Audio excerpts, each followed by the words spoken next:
Yes friends, अब हम ये प्रॉब्लम देखेंगे। Mahila Griha Udyog industry is considering to supply its product a special range of namkeen to a departmental store. The contract will last for 50 weeks and the details are given below. Material है XYZ in stock, ठीक है। Labour दे रखा है इन्होंने। Price offered by departmental store इतना है और ये कह रहे हैं लॉस आपको इतने की है। Should the contract be accepted if the following additional information is considered? Material X is an obsolete material. Underline करिए बस इसे। It can only be used on another product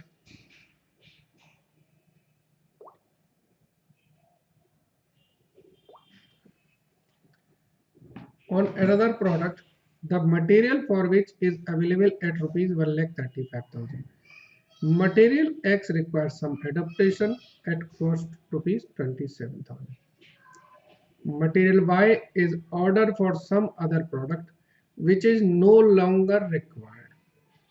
It has now residual value of rupees 2,10,000. Skilled labor can work on other contracts which are presently operated by semi-skilled labor at a cost of rupees 5,70,000. ये ध्यान दीजिए, अभी हम ये काम semi skilled labour से कर रहे हैं। सेमी स्किल्ड लेबर ये काम 5,70 में कर रहे हैं। अगर मैं इसको स्किल्ड से कराऊंगा तो 5,40 में ही हो जाएगा। यानी कि इस कॉन्ट्रैक्ट में मैं अगर लेबर यूज कर रहा हूं मुझे 30,000 रुपए का लॉस होगा।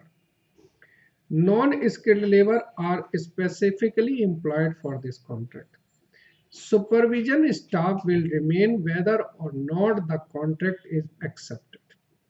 Only two of them can replace other position where the salary is 35,000. Okay. Overhead are charged at the rate of 200%. Only 1,25,000 would be avoidable. ठीक है। अब आप देख के समझते जा रहे होंगे कि ये क्वेश्चन तो क्या है इसमें सर, हम खुद ही कर लेंगे, आपको जरूरत ही नहीं है। चलिए बट हम कर लेते हैं, कोई बात नहीं।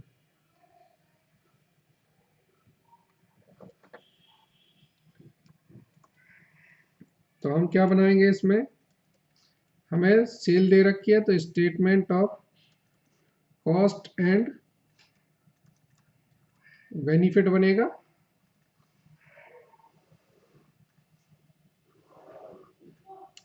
Statement of cost and benefit. Revenue कितनी दे रखी है, 18 लाख रुपए की। लेस करेंगे हम रेलेवेंट कॉस्ट। फॉर्मेट मैंने बता रखा है, वर्किंग नोट से बनाएंगे।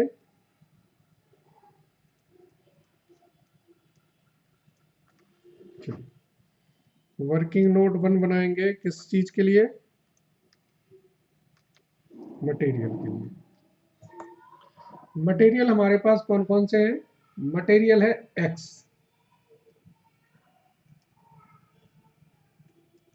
एक्स के बारे में क्या बताया है, ये कैसा है, ऑब्सोलीट है एंड सब्स्टिट्यूट यूज है।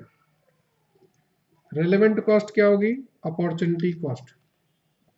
अपॉर्चुनिटी कॉस्ट का मतलब है 1,35,000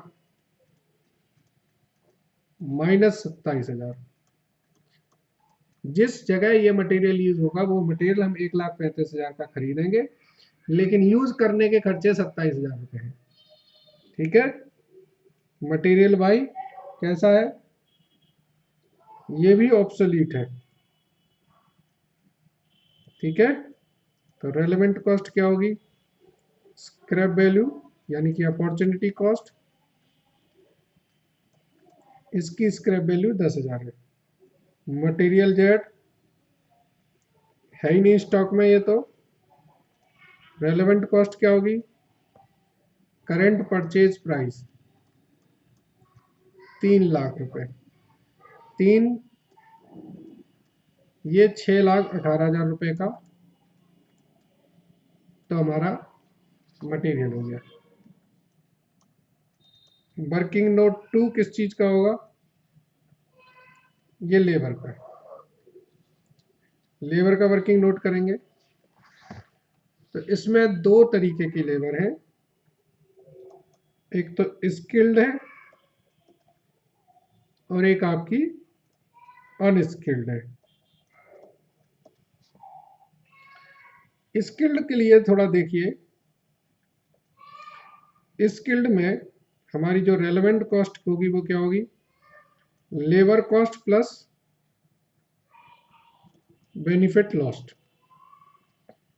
ये मैं थोड़ा स्ट्रिक्ट बना के निकाल रहा हूं। बेनिफिट लॉस्ट कैसे है? अमाउंट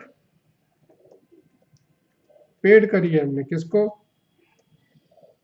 अनस्किल्ड लेबर को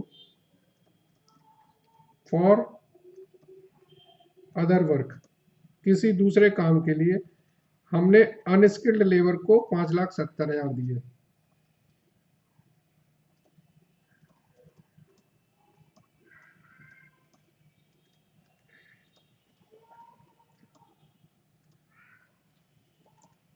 इसी काम के लिए अगर हम स्किल्ड लेबर से कराते तो हमें 5,40,000 ही देने पड़ते।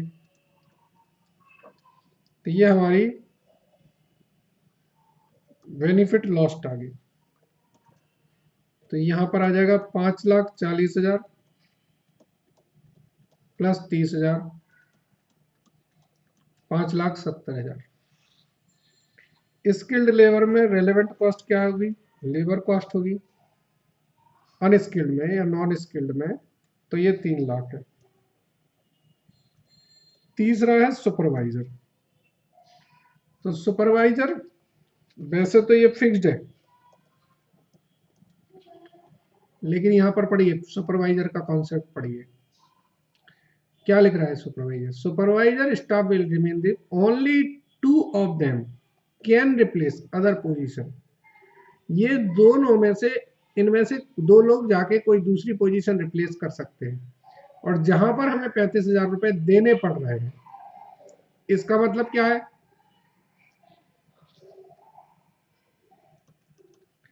रेलेवेंट कॉस्ट क्या है? हमारी बेनिफिट लॉस्ट।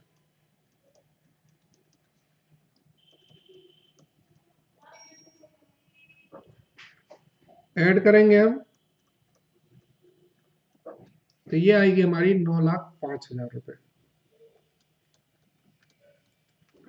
ये 2 मेन चीज थी जो आपको समझ में आ गई। इसके बाद है हमारा अवॉइडेबल फिक्स्ड ओवरहेड, वो 1,25,000 है। और कुछ बच रहा है?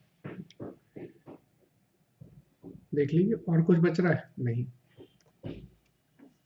इसको कर दें माइनस, तो ये टोटल आ रहा है हमारा 16,48,000, और नेट बेनिफिट कितना हुआ हमारा? 1,52,000। Hence,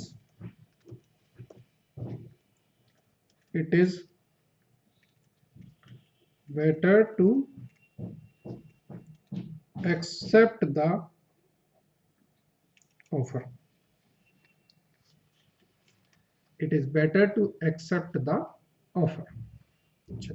Thank you.